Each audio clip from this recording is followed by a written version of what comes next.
σήμερα ότι έχουμε πολύ μεγάλη ευλογία ως εκπομπή για να τιμήσουμε τη μνήμη του Οσίου Δαβίδ Ανεβία. Σπύρο. Ναι, μεγάλη γιορτή της Εκκλησίας μας σήμερα, η γιορτή του Οσίου Δαβίδ Ζήνα, και εμείς έχουμε ετοιμάσει ένα αφιέρωμα, θα μπορούσε να πει κανείς ότι αποτελεί και ντοκουμέντο, με σπάνιες μαρτυρίες, μοναδικές μαρτυρίες ανθρώπων που αναζήτησαν το θαύμα, αλλά και του ηγούμενου της Μονής του Οσίου Δαβίδ, του γέροντα Γαβριήλ.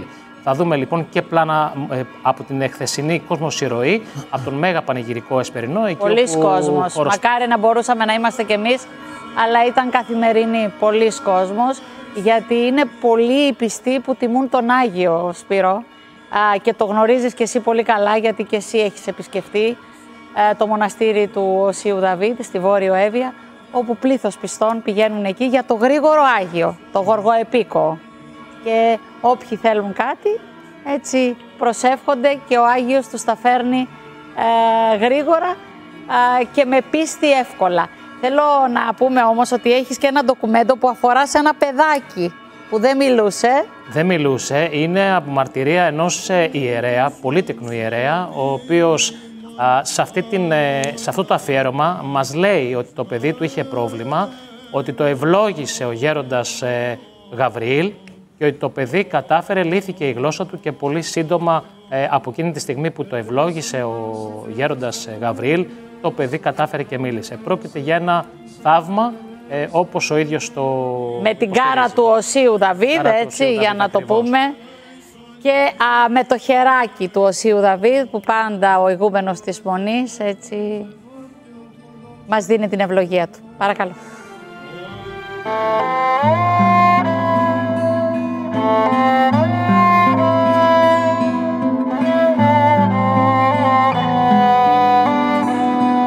Πρώτη Νοεμβρίου σήμερα και τιμάται η μνήμη του Οσίου Δαβίδ του γέροντος Ενεβία, ένας από τους πλέον συμπαθείς και δημοφιλείς Αγίους της Εκκλησίας μας. Έχοντας τη φήμη του θαυματουργού, χιλιάδες πιστοί τον ευλαβούνται και τον επικαλούνται, και εκείνος συχνά ανταποκρίνεται φανερώνοντας τη δύναμη του Θεού. Για τον Άγιο μας Δαβίδ, παντού όπου πάμε και εδώ, πόσες μαρτυρίες καθημερινά για θαύματα και τα θαύματα των Αγίων Αδελφίων δεν είναι τίποτα άλλο παρά η ζωντανή παρουσία του Θεού στη ζωή μας, στη ζωή των ανθρώπων. Ο κύριος Αχιλλέας, που είναι εδώ επίτροπος, μου είπε όταν πήγαμε την Αγία Κάρα στη Φιλοθέα, ήρθε, προσκύνησε, παρακάλεσε, τον σταυρώσανε και απέκτησε το φως στο δεξί του μάτι.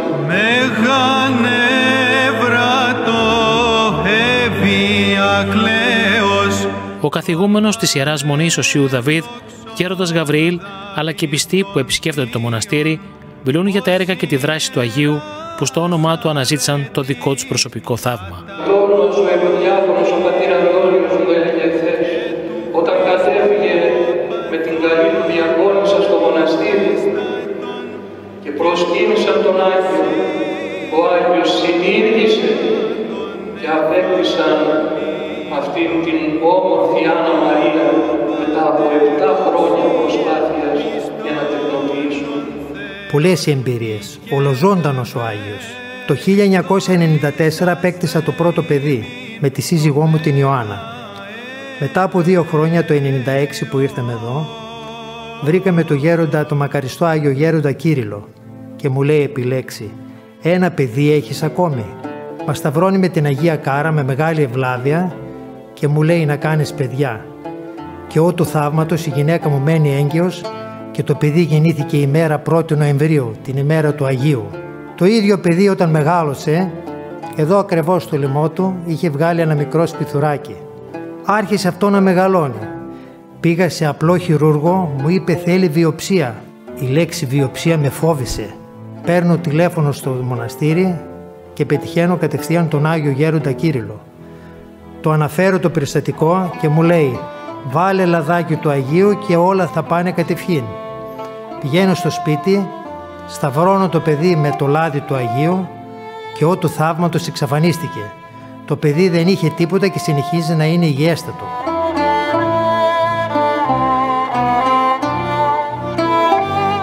είμαι έγγαμος ιερέας, πατέρας 4 παιδιών και το 4ο παιδί, ο Γαλακτίων, γεννήθηκε την ημέρα της εορτής του Αγίου Ιακώβου στις 22 Νοεμβρίου. Είχε γίνει 3 χρονών και παρατηρούσαμε ότι δεν μιλούσε. Και αυτό μας άρχισε να μας ανησυχεί. Εμείς κάθε χρόνο ερχόμασταν στο μοναστήρι του Αγίου Δαβίδ, συναντάμε στην αυλή τον γέροντα Γαβριήλ και του λέμε το πρόβλημά μας.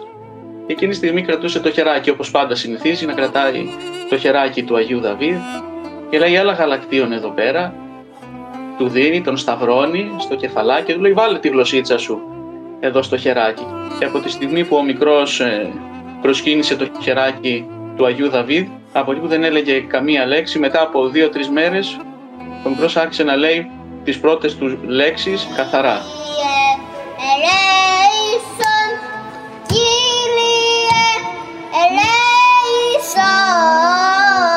Είχαμε έρθει καλοκαίρι στο μοναστήρι και ήταν βράδυ.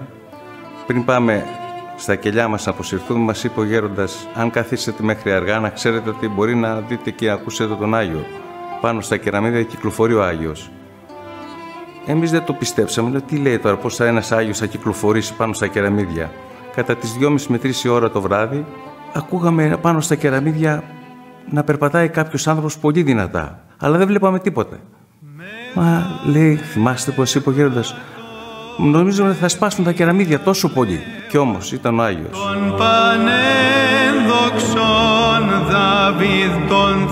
Αυτό το γεγονός που έχω να μαρτυρήσω αφορά την οικογένειά μου, τον Ιψάκη μου, ο οποίο γεννήθηκε με αυτισμό και κατά συνέπεια δεν μπορούσε το παιδί να ομιλεί. Πριν 5 χρόνια αποφασίζουμε να πάμε να προσκυνήσουμε Ιερά Μονή Οσίου Δαβίδ. Μένοντας μέσα στο ιερό, από την αριστερή πλευρά στη καρέκλα καθότανε ο Άγιος Καθηγούμενος πατήρ Γαβρίλ, ντυμένος στα άμφια, κρατώντας στα χέρια του χέρι του Οσίου Δαβίδ. Έκανα μετάνοια, ζήτησε ευλογία και γέροντας μου είπε με ένα ύφος: «Πού είσαι, γιατί αργήσατε τόσο? Σας περιμένω». Λέω: «Πάτερ, μπορώ να φέρω τον Ιψάκη μου, ο οποίο δεν ομιλεί εδώ και 11 χρόνια, να το σταυρώσετε με το χέρι Οσίου Δαβίδ και να το διαβάζετε μια ευχή?» Λέει: «Φέρε το». Εκείνο που μου έμεινε μέχρι και σήμερα και θα μένει όλη μου ζωή ήταν στα σημεία όταν ο γέροντας διάβασε και όπου έπρεπε να αναφέρει όνομα της Υπεραγίας Θεοτόκου, της έλεγε: «Βοήθησε και εσύ, γλυκιά μανούλα μου, γλυκιά μανούλα μου, βοήθησε τον δούλο σου». Και λέγοντας αυτές τις λέξεις έπαιρνε το χέρι του Οσίου Δαβίδ και σταύρωνε το παιδί. Όταν τελείωσε ο γέροντας, ρωτάει το παιδί: «Παιδί μου, είσαι καλά?» Του λέω: «Πάτερ μου, το παιδί δεν ξέρει να ομιλεί». Δεν μου έδωσε σημασία ο πάτερ, πάλι ρωτάει το παιδί και είδου το θαύμα του Οσίου Δαβίδ.